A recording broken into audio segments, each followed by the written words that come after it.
पिछले एपिसोड में हमने देखा था कि बायतियान और जुआन किसी ट्रेजर को लेने के लिए एक गांव के अंदर आ गए होते हैं, जो गांव बिल्कुल वीरान जैसा दिखाई दे रहा था और वहां पे कुछ भी नहीं होता है, जिस वजह से उन दोनों को ट्रेजर ढूंढने में काफी मुश्किलों का सामना करना पड़ रहा होता है। लेकिन तब भी वो दोनों जैसे तैसे वहां से आगे बढ़ रहे होते हैं। तब जुआन गलती से एक ट्रैप के ऊपर ही पैर रख देती है, जिस वजह से सामने से पत्थर से बने वॉरियर आने लगते हैं। साथ ही एक ड्रैगन भी वहां पर आ जाता है, जो उन सभी के ऊपर अटैक करना शुरू कर देता है। जिससे बचने के लिए जुआन वहां पर अपना एक खतरनाक फॉर्मेशन बना देती है। जिसके बाद यहाँ से ये एपिसोड शुरू होता है। तो इस एपिसोड की शुरुआत में हम उस ड्रैगन के कटे हुए सर को देखते हैं, जिससे हम ये अंदाजा लगा सकते हैं कि जुआन के उस फॉर्मेशन ने उस ड्रैगन की जान ले ली थी, जिस वजह से वो ड्रैगन अब मारा जा चुका होता है। तब बायतियान जुआन से कहता है, तुमने मुझे कहा था कि किसी भी गलत जगह पे पैर मत रखने ना, उल्टा तुमने ही गलत जगह पे पैर रख दिया, जिस वजह से हमें कितनी मुसीबतों का सामना करना पड़ा। ये सुनकर जुआन गुस्से में उसे शांत करवा देती है। तब उन्हें चारों तरफ अपने आप लाइट जलते हुए दिखाई देती है। ये देखकर तो वह हैरान थे कि आखिर ये कौन सी जगह है। तब उन्हें सामने एक दरवाजा दिखाई देता है। बायतियान कहता है, हो सकता है ये वही दरवाजा हो जिसके अंदर वो ट्रेजर हो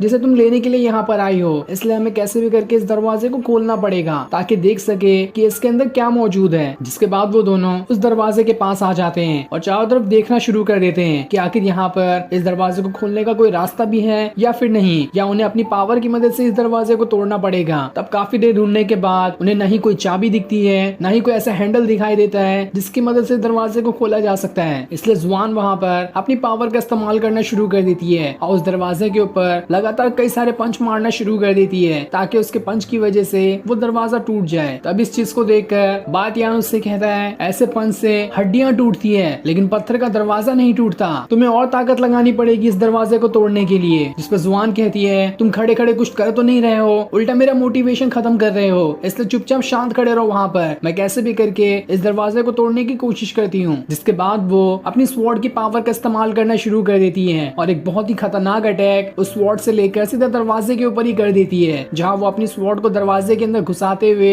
उस दरवाजे को शुरू से लेकर आखिरी तक की चीर देती है, ताकि इससे वो दरवाजा टूट जाए। लेकिन दरवाजे को तो एक आंच तक नहीं आती, उल्टा उसकी स्वॉर्ड ही टूट जाती है, जो देखकर तो जुआन भी हैरान थी कि आखिर ये दरवाजा किस चीज से बना हुआ है, इसने तो मेरी स्वॉर्ड को इतनी आसानी से तोड़ दिया। तब उसे समझ में आता है कि ये दरवाजा ताकत से नहीं टूटेगा, बल्कि इसे किसी तरह की टेक्निक या फिर फॉर्मेशन से बंद किया गया है और इसे तोड़ना इतना आसान काम नहीं है। और जैसे वो उस दरवाजे को टच करती है, उसके अंदर से अजीब सा ऑरा महसूस होने लगता है। ये देखकर वो हैरान रह जाती है। वो बायतियान को भी दरवाजे पे टच करने कहती है और जैसे वो दोनों टच करते हैं, उन्हें काफी अच्छा महसूस होने लगता है, मानो वो किसी अलग ही दुनिया के अंदर जा रहे हो। तब बायतियान खुद को किसी अलग ही वर्ल्ड के अंदर पाता है, जहाँ पर उसके पास एक एनर्जी पिल होती है। बायतियान जैसे उसे पकड़ने की कोशिश करता, वो पिल वहाँ से भागना शुरू कर देती है, इसलिए बायतियान भी उसका पीछा करता है। लेकिन वो पिल तो उसके हाथ में आ ही नहीं रही थी, इसलिए बायतियान को गुस्सा आ जाता है कि आखिर ये पिल मेरे हाथ में क्यों नहीं आ रही। इसलिए वो वहाँ पर अपनी पावर का इस्तेमाल करते हुए एक खतरनाक अटैक उस पिल के ऊपर ही कर देता है। ये देखकर बायतियान को लग रहा था कि अब तो मैं आसानी से इस पिल को ले लूंगा, लेकिन तब वो पिल इतनी ज्यादा गुस्सा हो जाती है कि वो अपनी पावर को और ज्यादा बढ़ाते हुए बायतियान के अटैक को वहाँ पर खत्म कर देती है और वहाँ पर अपना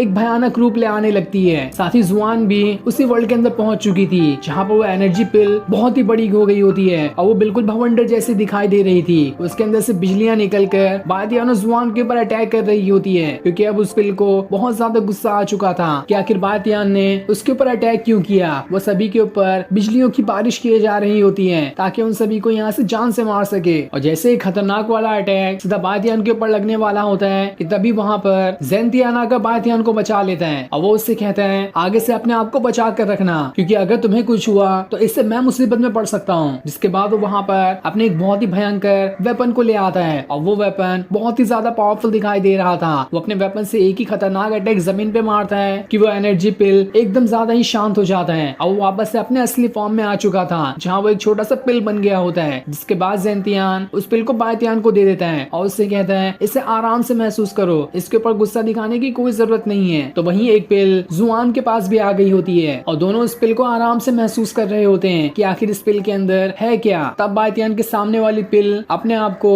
किसी इंसानी फिगर के रूप में ढाल लेती है और वो वहाँ से चलते हुए आगे बढ़ना शुरू कर देता है। ये देखकर तो ज़ेंतियान भी हैरान था और तब उसे समझ में आता है कि इस एनर्जी पिल के अंदर जो है वो कुछ और नहीं बल्कि उसकी ही पुरानी खोई हुई यादें हैं, जिन्हें वो काफी टाइम से ढूंढ रहा था। इसलिए वो अपनी यादों की तरफ ही बढ़ना शुरू कर देता है, जहाँ उसे पुरानी सारी चीजें याद आ रही थी कि कैसे उसने अपनी सबसे खतरनाक टेक्निक को उस स्टोन के अंदर डाल दिया था ताकि वो किसी गलत इंसान के हाथों में ना लग सके। और अब तक के जो भी उसके परिवार वालों के साथ हुआ है वो सारी चीजें उसे दिखाई देने लगती है। ऐसा लग रहा था कि उसे उसकी यादें वापस मिल चुकी है। तब ज़ेंतियान बायतियान से कहता है, अभी तो तुम्हें कुछ समझ में नहीं आ रहा होगा, लेकिन तुम धीरे धीरे सब कुछ समझ जाओगे कि तुम मैं हूँ और मैं तुम हूँ, हम दोनों बिल्कुल एक ही हैं। लेकिन इस चीज से बायतियान एकदम हैरान रहता है कि आखिर ज़ेंतियान ने ये क्या दिया। तो वही जुआन भी जैसे उस पिल के पास आकर उसे हाथ लगाती है, उसे काफी अजीब चीजें दिखाई देती है। ये देखकर वो एकदम ज्यादा हैरान रह चुकी थी, लेकिन वो अभी इसके बारे में बायतियान को कुछ भी नहीं बताती। वो उससे कहती है, तुमने अभी वहाँ पर क्या महसूस किया? तब बायतियान उससे कहता है, मैंने किसी सीनियर को देखा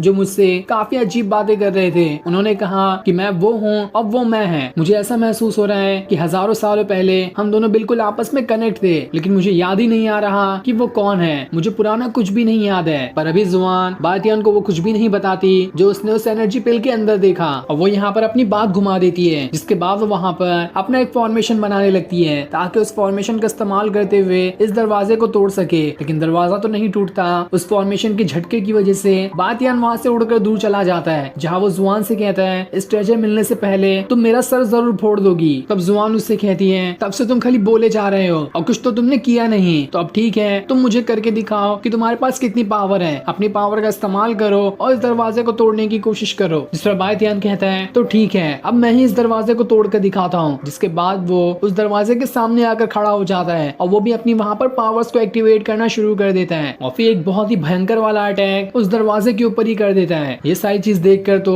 जुआन एकदम हैरान थी कि आखिर अचानक से बायतियान की पावर इतनी ज्यादा कैसे बढ़ गई। वो अपनी पावर को एक्टिवेट करते हुए ये देखने की कोशिश करती है कि बायतियान इतनी जल्दी इतना पावरफुल कैसे बन गया। तब उसे वहाँ पर ज़ेंतियान दिखाई देता है जो अपनी पावर को बायतियान की पावर के साथ मिला रहा था। इसी वजह से बायतियान ने इतना भयंकर अटैक उस दरवाजे पे कर पाया होता है। लेकिन तब भी इससे वो दरवाजा तो टूटने का नाम ही नहीं लेता। न जाने इस दरवाजे को किस तरह के भयंकर फॉर्मेशन से सील किया गया है। इसे तोड़ना तो बिल्कुल नामुमकिन के बराबर है। जिसके बाद जुआन बायतियान से कहती है, आखिर तुमने इतनी खतरनाक टेक्निक का कैसे इस्तेमाल कर लिया? ये टेक्निक तो बिल्कुल मेरे बराबर थी, लगता है तुमने मेरे वाले लेवल को भी रीच कर लिया। ये सुनकर बायतियान एकदम ज्यादा खुश हो जाता है कि अरे इतनी जल्दी मैंने तुम्हारे वाले लेवल को भी कल्टीवेट कर लिया। ऐसा ही रहा तो मैं बहुत जल्द सबसे ज्यादा पावरफुल कल्टीवेटर बन जाऊंगा। तभी उन्हें वहाँ पर कुछ अजीब सा ऑरा महसूस होने लगता है, जिस वजह से वहाँ की ठंडी और ज्यादा बढ़ जाती है। तब जुआन को वहाँ पर एक दरवाजा दिखाई देता है जो कि पहले वहाँ पर नहीं था और वो दरवाजा वहाँ पर खुला होता है। ये देखकर वो दोनों हैरान थे कि अचानक से यहाँ पर एक कौन सा दरवाजा आ गया। इसलिए वो दोनों उस दरवाजे के अंदर जाने का डिसाइड करते हैं। बायतियान की तो हिम्मत नहीं होती,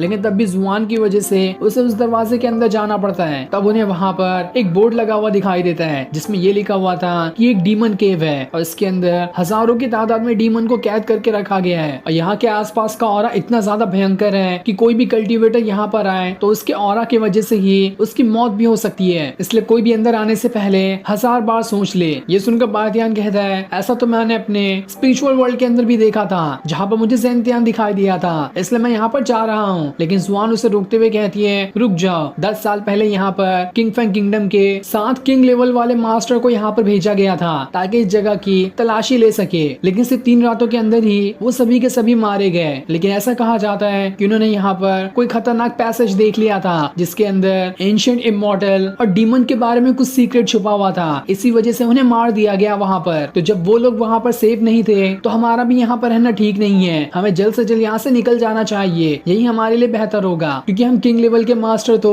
बिल्कुल भी नहीं है। तभी वहाँ पर ज़ेंतियान आकर बायतियान से कहता है, क्या कर रहे हो तुम यहाँ पर, जल्दी से यहाँ से भाग निकलो। लेकिन जब तक वो दोनों वहाँ से बाहर निकलते वो भयंकर डीमन ऑरा उन सभी को घेरना शुरू कर देता है। वो दोनों अपनी पावर का इस्तेमाल करते हुए उस ऑरा से बचने की कोशिश कर रहे होते हैं। तब बायतियान जुआन को वहाँ से धकेल कर दूर कर देता है और उससे कहता है, तुम यहाँ से भाग निकलो जब तक कि मैं इन डीमन ऑरा को संभालने की कोशिश करता हूँ। लेकिन तब वो डीमन ऑरा उसे ही पकड़ लेता है और एक डीमन ऑरा तो उसके मुंह के अंदर भी चले जाता है, जिसके अंदर जाते ही बायतियान को अजीब अजीब चीजें दिखाई देने लगती है और उसे हजारों साल पहले के कुछ विजन्स आने लगते हैं। ये देखकर तो बायतियान भी हैरान था, लेकिन उसे कुछ भी नहीं समझ में आता है कि आखिर ये क्या चीज थी। तब वहाँ पर वो दोबारा से डीमन ऑरा आना शुरू हो जाता है और उन दोनों को पकड़ने की कोशिश करने लगता है ताकि इनकी यहाँ पर जान ले सके, क्योंकि यहाँ पर अंदर आना किसी का भी अलाउड नहीं था। वो दोनों कितनी भी कोशिश करते हैं यहाँ से भागने की, लेकिन औरत तो उन्हें वहाँ से बाहर जाने ही नहीं दे रहा होता है और वहाँ पर बिल्कुल भयंकर तूफान सा आ जाता है। तब जुआन कहती है, मेरे मास्टर ने मुझे खतरनाक फॉर्मेशन सिखाया था जिसका इस्तेमाल करते हुए हो सकता है कि मैं इन डीमन ऑरा को यहाँ से भगा सकूं, लेकिन इससे मेरी बॉडी पे भी बहुत खतरनाक असर हो सकता है। बातियान उसे ऐसी टेक्निक इस्तेमाल करने से मना कर रहा होता है कि हम कुछ ना कुछ तरीका निकाल ही लेंगे ताकि हम इन डीमन ऑरा से बच सके,